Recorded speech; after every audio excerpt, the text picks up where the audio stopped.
다음은 또 문재인 대통령을 얘기하지 않을 수가 없네. 전에도 저희가 참 쪼잔하고 좀 네. 줬다 네. 이런 얘기를 했는데 네. 김정식 씨 네. 2019년 7월에 국회 의사당 네. 그 분수대 앞에서 문재인 대통령과 유시민, 박원순, 정동영, 홍영표 네. 이런 사람들의 그 선대가 어떤 친일 행위를 했느냐 예. 이런 전단을 뿌려가지고 예. 그 후로 경찰 네. 수사를 아주 상당히 세게 받았고 예. 최근에 기소를 했지 않습니까? 네. 네. 그 부분에 대해서 여론이 워낙 거센 비판이 이니까 4일날 네. 고소취하를 했어요. 네. 그런데 그 김정식 씨가 중앙일보하고 인터뷰를 했더라고요. 네. 뭐 자세하게 이렇게 이 얘기를 했던데 문 대통령은 쿨하지 못한 사람이다. 네. 이런 얘기를 하면서 저는 제일 네. 좀 마음에 와 닿는 게 문 대통령은 노무현 친구라는 후광을 가장 많이 받았는데 네. 노 전 대통령이 국민을 대하는 방식과는 너무나 다르다. 다르죠. 좀스럽고 쪼잔하게 느꼈다. 네. 그러니까 노무현 친구 아니다. 뭐 이렇게 그렇죠. 했더라고요. 그러니까 말로는 뭐 노무현을 따른다고 하면서 자기 자신에 관련된 문제는 아주 쪼잔한 거죠. 저는 원래 노무현 그가 한 말이 그런 얘기 있잖아요. 대통령 욕하는 것은 민주사회의 주권자인 시민이 할 수 있는 거다. 당연한 권리다. 당연한 권리다. 주권자인 국민이 대통령 욕을 하면서 스트레스가 해소된다면은 그것도 내가 기쁜 마음으로 받아들일 거다. 정말 쿨한 사람이에요. 네, 지내놓고 그러니까 보면 그 얘기를 했는데 문이나 조국이나도 그 말을 많이 인용을 하는데 받아들인 자세는 완전히 다른 거죠. 그 대통령이 거기 30대 그 애가 그 전단 뿌렸다고 모욕죄를 2년간 괴롭힙니까? 그 대통령한테 고소 고발당했으면 정상적인 생활을 할 수 있겠습니까? 지금 중앙일보가 인터뷰한 내용을 보면은 핸드폰 바로 압수해 가니까 얼마나 또 떨었겠어요.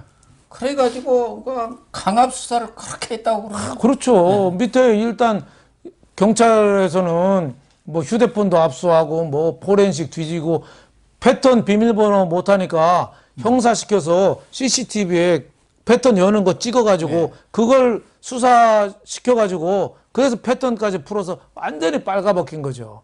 근데 과거 조국 수사할 때 휴대폰 개인 사생활이라면서 안 했던 그 수사당국이 저러면 말이 됩니까? 그리고요. 권력을 가진 사람이 저렇게 모욕죄로 하는 게 아닙니다. 저 기업주 중에 회장 중에 아주 나쁜 놈들이 몇 있거든요. 있던 직원이 나갈 때 마음에 안 들잖아요. 그럼 있던 거를 배임행 횡령 막 다 걸어가지고 한 10개를 고소 고발합니다. 그러면 당해 볼 수가 없고 그 상대방 소송이 한 10개가 되니까 사생활을 못해요. 돈도 돈이지만. 그러니까. 네, 그리고 회장은 또 싹 빠져요. 그 직원한테 고발시켜요. 그리고 직원들이 또 증인 나가요. 직원들은 좀 삐딱하게 증언하면 바로 잘리니까 회장 눈치껏 또 증언하는 거예요. 그래서 무죄가 나온다고 해봐. 재판에 3, 4년 해서. 빵신창이가 되는 겁니다. 그래서 자기 생활도 못해요. 권력을 가진 대통령이 일개 청년을 대상으로 저렇게 모욕죄로 3년간을 괴롭힌 거 아닙니까? 정말 어떻게 보면 저는 문재인 반성해야 된다고 봐요. 오직이야 머리에 원형 탈모가 막 생겼다는 거 그렇죠. 얼마나 고민하고 스트레스를 받았겠어요. 그래서 오죽했으면 문재인부터 성찰하라 그랬잖아요. 그리고 진짜 저는 죄질이 나쁜 게 취하는 했지만 뒤끝이 많아요. 그러니까 뭐라고 그랬냐면 정부 신뢰를 의도적으로 훼손하거나 외교 문제가 비화될 사안은 사실관계를 바로잡는 차원에서 앞으로는 신중히 판단할 거다. 개별적으로 모욕죄 계속 걸겠다 이거죠. 네. 그러니까 저렇게 쪼잔해서 그러니까 쿨하지 못하다는 거죠. 그렇죠. 자기 자신에 대해서는 굉장히 그러니까 청와대 왜 춘풍추상 남에 대해서는 봄바람처럼 하고 자기에 대해서는 서리빨처럼 자기 관리하라고 청와대 여민간에 써놨잖아요. 근데 그 반대로 저는 추풍추상이죠. 예? 춘상 네. 예, 반대가 된 거 아니냐. 남한테는 그렇게 모질게 하면서 자기에 대해서는 저렇게 관대한 거 아니냐. 아니 양산에 그 사저가는 것도 형질 변경이나 뭐 그걸 그 의혹을 제기하니까 그러잖아요. 농지법 위반 아닙니까? 그리고 형질 변경 그 특혜 아니에요. 좀스럽고 민망한 일이다. 그러면 고 박사님이 시골 내려간다고 저 전남 장성에 가서 예? 농지 사가지고 그걸 대지로 바꾸고 형질 변경 형질 변경하고 집 짓고 하면은 그거 다 해주나요? 다 해줘요? 정말 예? 상상도 못할 특혜입니다. 좋아요. 그런데 또 뭐라고 그랬어요? 아 그거야 그 집도 팔아먹지도 못하는데 그거에 무슨 큰 문제냐 하는데 왜 상속이 되고 다 팔고 그러지? 그렇죠. 어? 그리고 대통령이 사저가 그냥 아담하게 살 수 있는 정도면 되지. 뭐 그렇게 크게 축구장 가요. 아닙니까? 예, 축구장. 축구장 같이. 하나만 하다. 뭐 집에서 축구하나요? 김정숙하고 문재인하고 둘이 축구하나요? 왜 그렇게 아방궁처럼 제어할 이유가 그러니까 있나요? 저것도 탐욕입니다. 탐욕. 예? 노무현 전 대통령도 뭐 네. 자기 고향이고 마을이라고 하지만 봉화마을에 그렇게 지어놓고 무슨 행사한다고 왜 수천 명들이 모여가서 그렇게 그냥 그렇죠. 하는지 모르겠어요. 그렇죠. 노무현도 어떻게 보면 봉화마을을 너무 크게 진 게 본인한테 그 부메랑이 된 거예요. 그럼요. 그냥 조그맣게 그냥 줘서 그냥 아담하게 살면 되잖아요. 부부가 사는, 둘이 사는데. 아니 근데 뭐 그렇게 요란하게 뻑적지근하게 하다가 발을 부른 거죠. 네.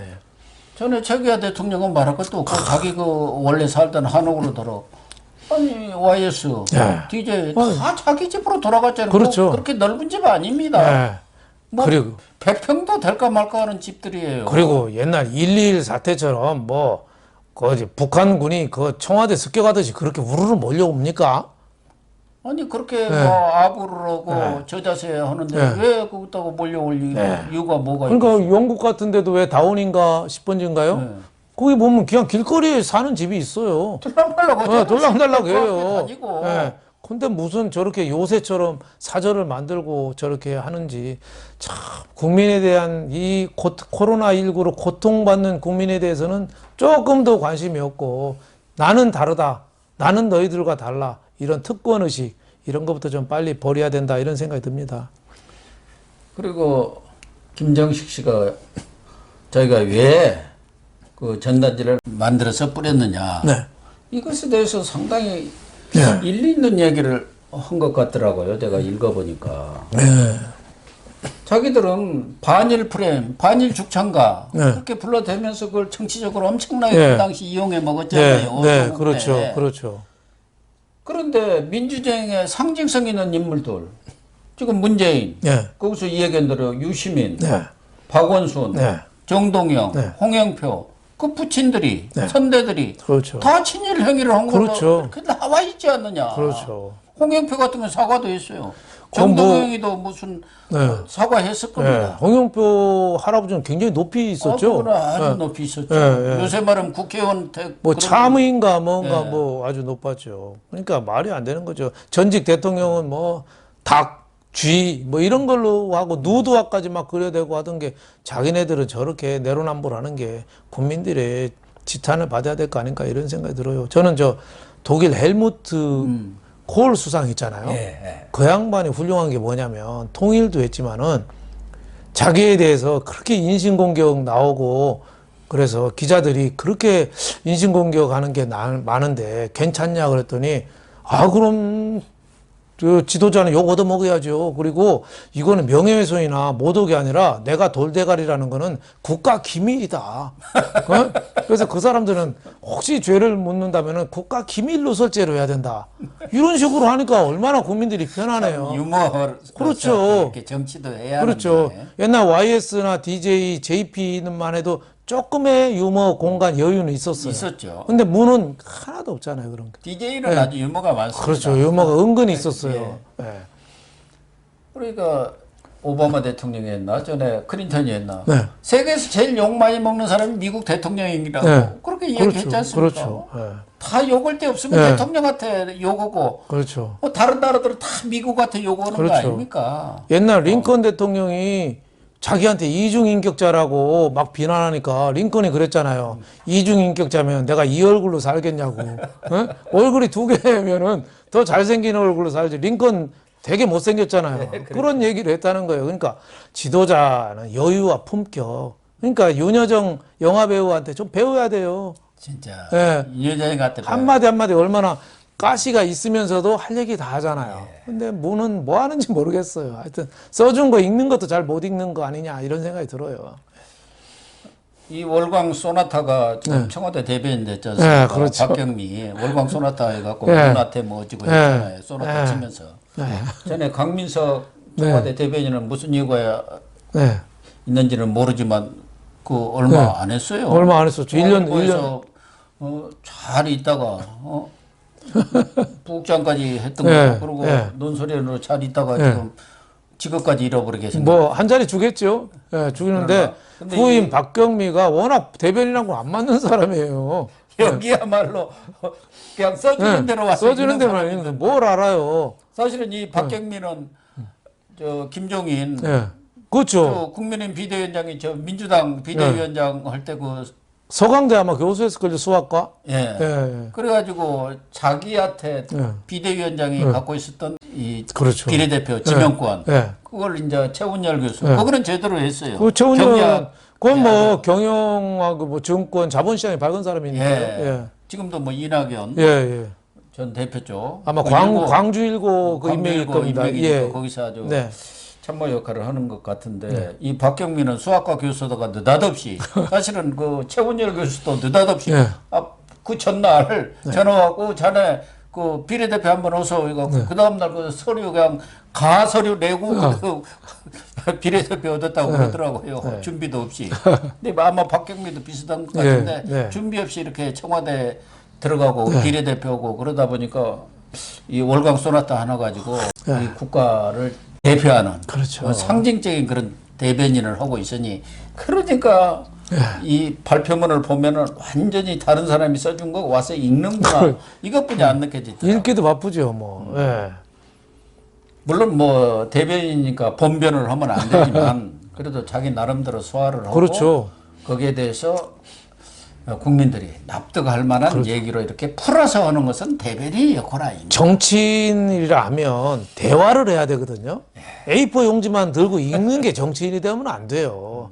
대화를 하고 자기 얘기를 소통을 하고 해야 되는데 저렇게 A4 용지만 들고 읽는다. 대통령도 A4 용지 들고 다 대변인도 A4 용지 들고 청와대가 A4 용지 공장이 돼버렸어요 지금. 그게 소통의 가장 큰 문제 아닌가. 발표만 하는 게 소통이 아니거든요. 듣고 자기가 소화하고 또 피드백 해주고 이게 저는 소통이 돼야 되는데 보여주는 쇼하고 A4 용지 이거만가 홍보가 된 거 아니냐 이런 생각이 듭니다.